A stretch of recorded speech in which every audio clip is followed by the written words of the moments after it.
बिछ गई बिसात, बनने लगी रणनीति, मुद्दों को भुलाने की फुल राजनीति। कौन होगा पास, कौन होगा फेल, जनता दिखाएगी अपना खेल।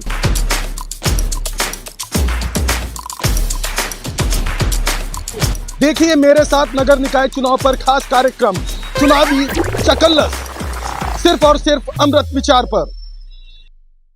और आप देख रहे हैं अमृत विचार का खास कार्यक्रम चुनावी चकल्लस। जैसा आप लोग जानते हैं कि उत्तर प्रदेश में नगर निकाय चुनाव को लेकर माहौल पूरी तरह से बन चुका है, तो वहीं कानपुर में भी जो माहौल है वो परवान चढ़ता जा रहा है। आज मेरे साथ जो शख्सियत मौजूद है वो बहुजन समाज पार्टी की मेयर प्रत्याशी अर्चना निषाद जी मौजूद हैं। अर्चना जी, लगातार आप लोगों के बीच में जा रही हैं, पहले तो मैं यही जानना चाहूंगा लोगों का कितना प्यार मिल रहा है, कैसा लग रहा है? बहुत अच्छा लग रहा है, बस सभी का प्यार बहुत मिल रहा है, चाहे अधिकता भाई साहब हो, चाहे मुस्लिम समाज हो, चाहे दलित हो, चाहे पिछड़े हो, या चाहे श्रवण मतलब ब्राह्मण ठाकुर ये तिवारी, सब समाज से हमको बहुत प्यार मिल रहा है कि इस बार आप ही को ही मेयर बनाएंगे। अच्छा, आपको हर धर्म जाति से बहुत प्यार मिल रहा है, तो मैं इसी से जुड़ा एक सवाल पूछ लेता हूँ। सपा की बात करें, कांग्रेस की बात करें या बीजेपी की बात करें, ब्राह्मण प्रत्याशियों को मैदान में उतारा है, तो आपको क्या लग रहा है ये एक रणनीति के तहत मैदान में उतारा गया है? ये रणनीति वो आपसी में तीनों लड़ जाएंगे और हम बाजी मार ले जाएंगे, क्योंकि जब तीन एक ही जात के उतरेंगे तो वो आपसी में लड़के एक ही जगह और सारे समाज के लोग हमें जिता के लेके आएंगे। वो अक्सर खुद ही आप हमको जिताने के लिए वो हम आपस में तीनों खड़े हुए हैं कि ताकि अर्चना निषाद जीत जाए। मतलब उनकी रणनीति ये है कि आपको लेके आखिर आप इसीलिए खड़े हुए हैं। बिल्कुल, एक सवाल हमको ओबीसी को मिलेगा। बिल्कुल, एक सवाल ये भी है कि नगर निगम में जो भी कार्य हुए, विकास कार्य हुए हैं, प्रमिला पांडे तो कह रही है कि विकास की गंगा बही है। आपने उन कार्यकाल को देखा है, उनके कार्यकाल को कितना विकास हुआ, आपको क्या लगता है? कोई विकास नहीं हुआ। हम तो जहाँ चारों तरफ अभी चुनाव की तरफ से 4-5 से घूमे तो गंदगी 5 साल में तो उससे सुधार हो जाना चाहिए। कानपुर नगर को नरक बना के रखा है, उसको तो स्वर्ग बना देना चाहिए था 5 सालों में, कुछ नहीं बनाया, दोबारा फिर खड़ी हो गई है। अब तक तो जीतने वाले हैं नहीं, देखो मुश्किल से इनको 10-5 वोट मिले, वही बड़ी बात है। इस बार पार्षद प्रत्याशियों को लेकर भी, क्योंकि पार्षद प्रत्याशी भी बहुत ताकत के साथ मैदान में उतरेंगे और कहीं न कहीं मेयर का जो चुनाव है उसमें भी उनका बहुत बड़ी भूमिका होने वाली है, तो प्रत्याशियों को आपकी पार्टी की तरफ से किस बिहार पर टिकट दिए गए हैं, किस तरीके से सेलेक्ट किया गया प्रत्याशियों को? सब अच्छे तरीके से सेलेक्ट किया गया है, सब मजबूत प्रत्याशी हैं जिनको सब जनता चाहती है, उन्हीं प्रत्याशी को उतारा गया है कि जो जीत के आने वाले हैं, और सारे प्रत्याशियों के साथ ये जनता लगी हुई है, तो वहाँ से जीत के हमको आगे प्रत्याशी परिषद भी और हमको मेयर बना के 2022 विधानसभा में जो रिजल्ट आया वो परिणाम इतने बहुजन समाज पार्टी के लिए अच्छे नहीं रहे, लेकिन क्या लग रहा है निकाय चुनाव के जो परिणाम होंगे इस बार वो 2024 में इफेक्ट डालेंगे? परिणाम अच्छे नहीं थे पर भी वोट बढ़े थे हमारे, इस बार तो पूरा पक्का है कि जीत के आएंगे, परिषद भी जीत के आएंगे और मेयर भी जीत के आएंगे।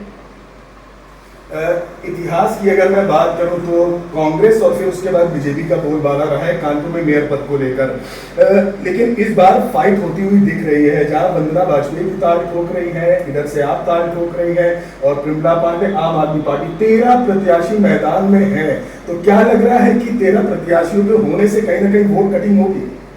हमारी तो नहीं कटने वाली है, उन्हीं के कटेंगे, हम तो पूर्वमा से जीत रहे हैं। अच्छा, कौन से मुद्दे हैं, अब जनता की सवालों पर आते हैं, कौन से मुद्दे हैं जो लग रहा है जनता उठा रही है और उस पर सबसे पहले काम होना जरूरी है?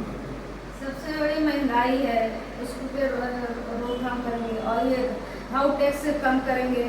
अगर भाव टैक्स ना पड़े तो और अच्छा, क्योंकि हम जमीन खरीदते हैं फिर उसको बनवाते हैं, तो फिर जब हमने जमीन खरीद लिया तो भाव टैक्स क्यों दें, तो हमारी जगह हो गई ना, तो हम कोशिश करेंगे कि हाउस टैक्स कम हो, नहीं तो पूरा बंद करा दें उसका।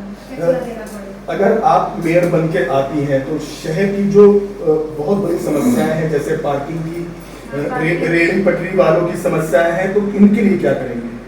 रेल पटरी की समस्या तो उनको दूर करेंगे और ये सड़कों पे जानवर घुमा करते हैं उनके लिए गौशाला बनाएंगे कि जानवर की वजह से एक्सीडेंट भी बहुत होते हैं, जानवर भी खतरा है, इंसानों को भी खतरा होता है, और ये जो सड़क पे ठेले वाले रहते हैं, लगाए सब्जी बेचा करते हैं, उनको भी परेशानी होती है, उनसे आदमी चलना छुड़ा जाता है, गरीब है तो ऊपर से उसे चंदा सुखा जाता है, ये कम बंद करेंगे। जब सेंट्रल में गवर्नमेंट बनती है तो उससे देश का विकास जुड़ा होता है, जब प्रदेश की सरकार बनती है तो पूरे प्रदेश का जुड़ा होता है, जब मेयर बनता है तो शहर का विकास जुड़ा होता है और मेयर की भागीदारी बहुत बड़ी होती है। अगर जो जनता के मूल मुद्दे हैं उसके लिए आप कितनी आवाज उठाने में सक्षम हैं और आपकी जो सुप्रीमो है मायावती जी, उनका किस तरीके से आपको सपोर्ट मिल रहा है? बहन जी का पूरा सपोर्ट मिला तभी हमें दोबारा उतारा है। पहले पूर्ण बहुमत से आप विजयी होंगी इस बार। बिल्कुल जाहिर सी बात है, प्रत्याशी मैदान में है और जबरदस्त तरीके से ताल ठोक रहे हैं, लेकिन सवाल बहुत बड़ा है और ये सवाल अमृत विचार बार बार उठा रहा है और ये सवाल सिर्फ और सिर्फ जनता के लिए भी है कि आप अपने प्रत्याशी में क्या देख रहे हैं। क्या आपका प्रत्याशी पढ़ा लिखा है?